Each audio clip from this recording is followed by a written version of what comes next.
Assalamualaikum warahmatullahi wabarakatuh. Waalaikumsalam warahmatullahi wabarakatuh. Alhamdulillah rabbil alamin. Wa bihi nasta'inu ala umuri dunya waddin. Alladzi arsala rasulahu bil huda wa dinil haqq liyudhhirahu 'ala ad-dini kullihi walau karihal musyrikun. Asyhadu an la ilaha illallah wa asyhadu anna Muhammadar Rasulullah sallallahu alaihi wasallam wa ashabihi. Yang kami hormati Bapak PJ Gubernur Papua, dalam hal ini Bapak Asisten Bapak, dan salam hormat saya mengabdi Bapak Setiawan ini. Yang kami hormati Forkopimda Papua, ada yang dari Korem, dari Kodam, dari Polda, dari Jati. Yang kami hormati pula, kami hormati Ketua MUI, Forum MUI yang juga oleh Kiai Saiful. Terima kasih hadirnya, salam hormat saya untuk Pak. Kemudian yang kami hormati dari BIM daerah, juga yang kami hormati BNN, Badan Narkotika Nasional di Provinsi Papua, kemudian dari Lantamal, yang kami hormati pula dari ormas-ormas Islam dan ormas keagamaan, insya Allah hadir dari PWNU, dari Sinode Gereja PW Muhammadiyah, dari Senkom Mitra Polri, kemudian juga dari Persinas Asar. Terima kasih kehadirannya. Ibu bapak sekalian, alhamdulillah alamin. Terlebih dahulu saya menjadikan puji syukur kepada Allah pada saat ini Allah paling kita sekalian bisa melaksanakan sebuah kewajiban di dalam organisasi, yaitu melaksanakan musyawarah wilayah 7. Saudara sekalian, bapak sekalian, ini adalah peparing Allah, anugerah dari Allah, maka tidak kemudian kalau saya mengatakan kita bersyukur alhamdulillah. Salawat serta salam kami aturkan kepada junjungan besar Muhammad Rasulullah sallallahu alaihi wasallam, para sahabat Nabi, para tabi'in, ulama-ulama muslimin, seiring dengan doa dan syukur kami, alhamdulillah jazakumullah. Juga kehadiran ibu bapak sekalian, khususnya para peserta, para alim, para ulama dan peninjau dalam musyawarah 7 hari ini, semuanya kami syukuri, kami doakan alhamdulillah jazakumullah khairan. Amin. Ibu bapak sekalian, terutama Pak Gubernur Adik Mafili, musyawarah wilayah 7 ini sebetulnya adalah agenda yang biasa dalam sebuah organisasi dalam rangka memenuhi persyaratan undang-undang keormasan. Akan tetapi yang lebih penting sebetulnya, hal yang sangat penting di dalam musyawarah wilayah ini adalah memang LDI sendiri di dalam beberapa cara kita menyampaikan kepada masyarakat dalam perkembangannya, LDI mendeklarasikan diri sebagai learning organization, organisasi pembelajar, di mana harus selalu melihat perkembangan yang terjadi di lingkungan strategisnya dan kemudian melakukan tuning, melakukan penyesuaian agar bisa melakukan sinergitas dalam rangka pengembangan pembangunan baik secara nasional maupun wilayah. Itulah kenapa sekalian muslim ini menjadi sangat penting, sangat strategis.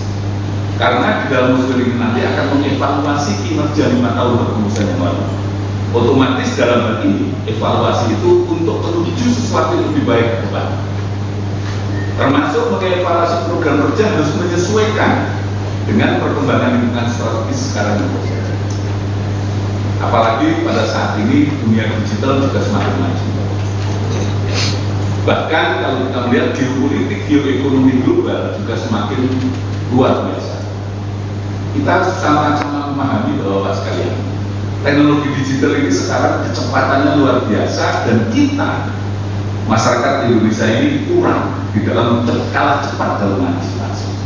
Padahal Bapak sekalian, kita tahu bahwa dengan perkembangan artificial intelligence AI, semuanya itu sebetulnya ada muatan-muatan yang tidak bisa kita abaikan.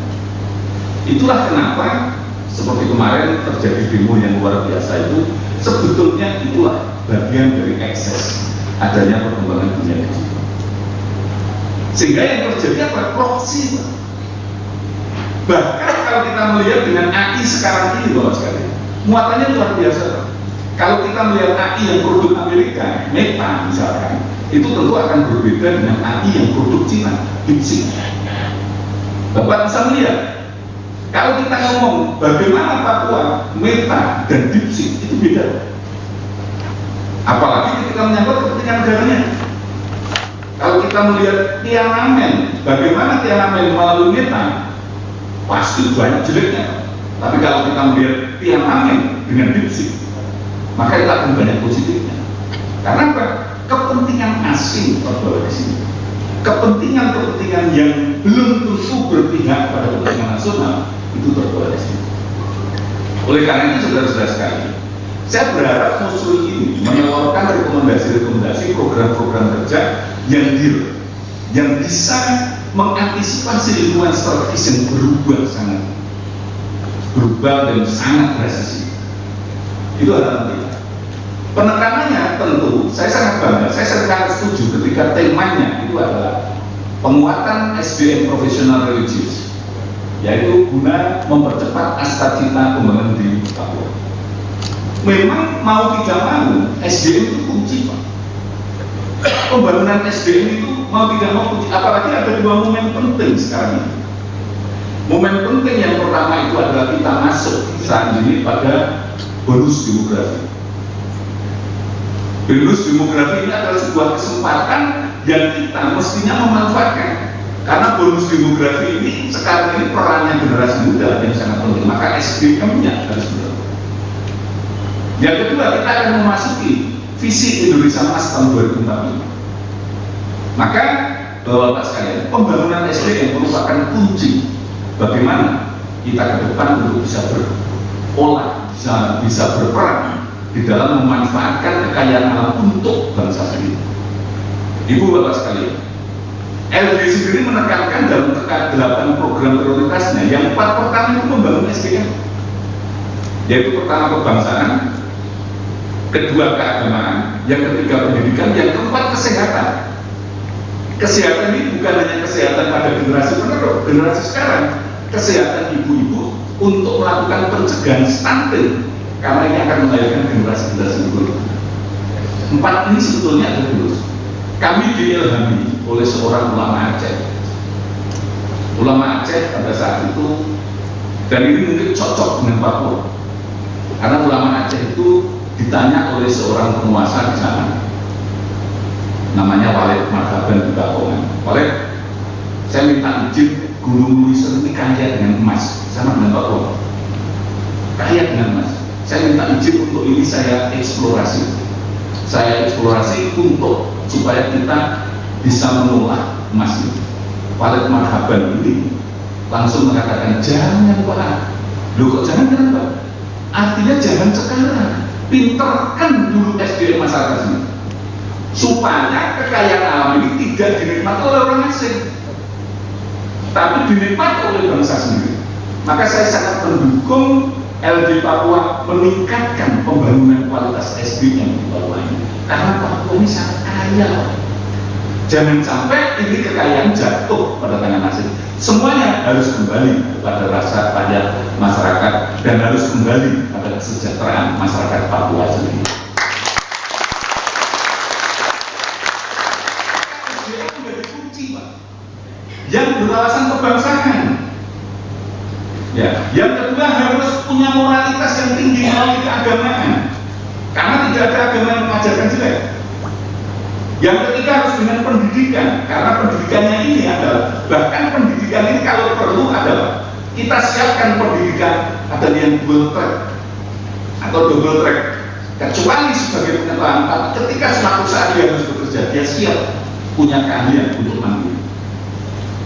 Yang keempat adalah kesehatan. Dalam hal kesehatan kita banyak kerjasama dengan Menkes, BKKBN, kita sudah tanda tangan MOU bagaimana melakukan pencegahan stunting, bahkan parenting skill untuk mendidik ibu-ibu agar melahirkan generasi-generasi penerus yang berkualitas. Implementasinya, maka berikutnya adalah pengembangan implementasi yang 4 berikutnya itu adalah ketahanan pangan dan lingkungan hidup. Ketahanan pangan yang berwawasan lingkungan hidup, bukan merusak lingkungan hidup. Alhamdulillah LDI secara nasional ini mungkin bisa diadopsi dalam musim ini. Secara nasional kita kemarin panen raya bibit unggul sorghum. Kalau TNI biasanya padi lagi. Padi jagung. Ya, kalau produsen biasanya jagung. Yeah. Kami mencoba mengembangkan sorghum. Kenapa sorghum kita pilih? Yang pertama, alasannya kalau jagung bibitnya biasanya itu produksinya bisi. Bisi itu perusahaan hasil. Yeah. Kalau ayam biasanya produknya itu adalah bibitnya dari Pokpe, Java, itu juga perusahaan hasil. Kami ingin kemarin kita patenkan di Jawa Tengah tentang bibit unggul sorghum, sehingga ini harapan kita menjadi trademarknya, produknya warga negara Indonesia sendiri. Relatif penanaman sorghum itu lebih mudah seperti jagung. Karena memang kalau di Jawa sorghum ini namanya jagung cantel. Jadi kenapa lebih mudahnya? Dia nggak perlu banyak air. Sekali tanam tumbuh 3 kali. Batangnya mengandung gula tinggi, bisa jadi produk gula dan juga bisa menjadi makanan ternak. Maka kami pilih Banduro karena Banduro itu populasi sapi tertinggi di seluruh Indonesia. Ya. Kemudian kita kembangkan juga di tanah laut, di Tanjung Selor. Saya berharap ini barangkali sebagai upaya kita membantu suatu sembada pangan yang berwawasan lingkungan, karena tidak untuk merusak lingkungan. Papua ini karbon trading itu kalau dihitung betul, wah ini sumbangannya paling besar Pak. Papua ini luar biasa, kekayaannya luar biasa, karbon trading luar biasa. Maka kita membangun SDM untuk itu. Bagaimana membangun yang pertama implementasinya ketahanan pangan dan lingkungan hidup. Yang keenam itu adalah bagaimana kita menanamkan kemampuan ekonomi UMKM melalui ekonomi syariah. UMKM itu rata-rata nggak bankable. Maka di sini kami menyiapkan mendidik UMKM melalui lembaga-lembaga keuangan mikro seperti BMP, BPRS, usaha bersama, dan kemudian kita menggali pada mereka, mendidik mereka untuk bisa berkembang dengan baik. Karena UMKM ini biasanya tidak terpengaruh Pak dengan ekonomi global yang macam-macam, tidak terpengaruh. Tapi ini memberikan sumbangsi kemandirian yang luar biasa. Oleh karena itu ekonomi yang berbasis syariah menjadi bagian dari prioritas kita. Yang ketujuh itu adalah energi baru terbarukan. Ini kaitannya dengan lingkungan hidup. Alhamdulillah Indonesia ini kaya Pak, matahari nggak pernah berhenti. Ya. Maka alhamdulillah di beberapa pondok dan kantor BPP beberapa pondok kita juga sudah menggunakan pusat listrik, pembangkit listrik tenaga solar. Nah ini berharap barangkali Papua bisa mengembangkan. Saya tidak berharap semuanya Papua bisa, tapi paling tidak ada beberapa yang bisa diambil ke Papua. Gitu. Bahkan di beberapa tempat usaha kita seperti pabrik teh kita buat pusat listrik mikro yang bisa mensuplai ekspor kepada kampung-kampung sekitarnya sehingga memberikan manfaat. Ya. Kemudian yang ke-8 yang terakhir adalah teknologi digital. Sebagaimana tadi saya jelaskan, perkembangan teknologi digital betul-betul bisa menjadi proksi yang merusak bangsa ini. Maka kami melakukan MOU dengan Gapura Digital untuk dalam rangka bagaimana memanfaatkan sisi positif dari teknologi digital. Ini nggak mungkin kita cegah. Ini tidak mungkin kita cegah. Kalau tadi kita ngobrol waktu di lobi, yang kemarin demo banyak rusak, kalau di Jawa itu rata-rata SMP. Di mana ketika COVID, mereka itu pegangnya HP. Mereka yang dipegang HP ketika COVID, sehingga mereka yang dikenal HP. Tanpa ada literasi yang pas untuk memberikan bimbingan kepada dia. Sehingga begitu ada provokasi, jalan. Itulah yang terjadi kemarin. Oleh karena itu, saya minta, kalau ini saya yakin LD Papua juga mampu memberikan literasi dengan kerjasama dengan stakeholder yang ada. Oleh karena itu, Bapak sekalian, pada momen muskil ini saya berharap pengurus-pengurus yang terpilih juga mampu untuk melakukan kerjasama dan sinergitas dengan stakeholder yang ada dengan kekuatan otoritas. Kekuatan otoritas baik dari Pemda maupun dari ormas-ormas lain, sehingga Bapak sekalian program yang kita jalankan itu betul-betul bisa terrealisasi untuk kepentingan masyarakat, bangsa dan negara. Itu adalah kita. Oleh karena itu, saudara-saudara sekalian, Bapak-bapak sekalian, manfaatkan momen Muswil ini, dan saya berharap Muswil ini tidak sampai terjadi hal-hal yang tidak diinginkan, damai-damai saja. Pada Bapak-bapak dari Polda dan Kodam, insya Allah saya jamin Pak, Muswilnya ini damai Pak.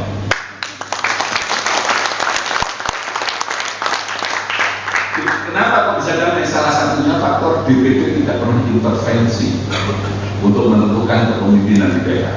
Biar daerah yang pilih, biar daerah yang pilih, biar daerah yang tahu tentang kualitas dan apa potensi yang ada di daerah untuk merumuskan sendiri apa yang diinginkan oleh mereka. Setelah itu, semangat melaksanakan Muswil ke-7. Mari kita manfaatkan momen ini untuk meningkatkan kontribusi LDI untuk bangsa, baik khususnya untuk masyarakat Papua dan secara umum untuk bangsa. Ingat, kita sudah mencanangkan tentang SDM, penguatan SDM. Saya sangat setuju sekali, dan ini harus betul-betul kerja keras. Kalau kira-kira penguatan SDM betul-betul berhasil, insya Allah pimpinan-pimpinan bangsa ke depan itu akan lahir dari bumi Papua. Demikian yang bisa kami sampaikan, kami pesankan, dan kami mohon pada Pak Asisten 2 mewakili PJ Gubernur nanti untuk memberikan pengarahan sekaligus membuka secara resmi musyawarah wilayah 7 LDI Provinsi Papua ini. Juga terima kasih kepada Papua Selatan yang sudah kita kukuhkan sekitar 3 bulan yang lalu, Mas Imron. Sekitar 3 bulan yang lalu sudah kita kukuhkan. Kami yang belum itu Papua Pegunungan. Kenapa belum? Kami sebetulnya persimpatannya Pak Panglima waktu Pak Yudho Margono, Pak Kris di Papua, di mana yang sudah, yang belum, yang sudah ada dari 38, 37 yang belum Pak. Yang 37 yang sudah, yang belum satu di Papua Pegunungan. Kenapa? Kami masih melihat dulu masalah faktor keamanan. Maka beliau ngomong aja saya, nanti saya fasilitasi. Baik, insya Allah Pak kita pertimbangkan. Tapi yang kita lihat sederhana Pak sebetulnya. Saya tanya pada teman-teman, NU sudah ada belum di sana? Belum Pak. Muhammadiyah sudah ada belum? Wah ya kita jangan sok jago lah di sana. Insya Allah dengan kerjasama dengan kekuatan keamanan dan pengamanan, insya Allah sebetulnya tidak ada masalah. Tapi tentu kami harus selalu koordinasi intens dengan aparat-aparat keamanan dan kekuatan otoritas dalam menyiapkan perwakilan yang ada di Papua Pegunungan. Kalau urusan orangnya ada banyak di Papua Pegunungan, jadi semoga Papua Pegunungan juga segera dibukukan kepengurusannya sehingga kita betul-betul lengkap 38 provinsi ada perwakilan dari. Demikian Bapak sekalian, tapi mohon izin sebelum saya mengakhiri, izinkan saya membaca pantun. Ya karena MC-nya pantun, saya jadi ingat. Kalau bukan karena cinta, takkan kutulis puisi di sini. Kalaulah bukan karena cinta, takkan saya hadir di Papua. Aku aja Pak, karena ngarangnya juga susah. Demikian, apabila ada kekurangan, salam hormat kepada para pimpinan di wilayah Papua. LDI yang jelas siap membantu, LDI siap bersinergi dengan keulamaan. Salam hormat untuk Ketua Umum MUI, juga kami sampaikan. Insya Allah kita siap bersinergi dengan kejaksaan.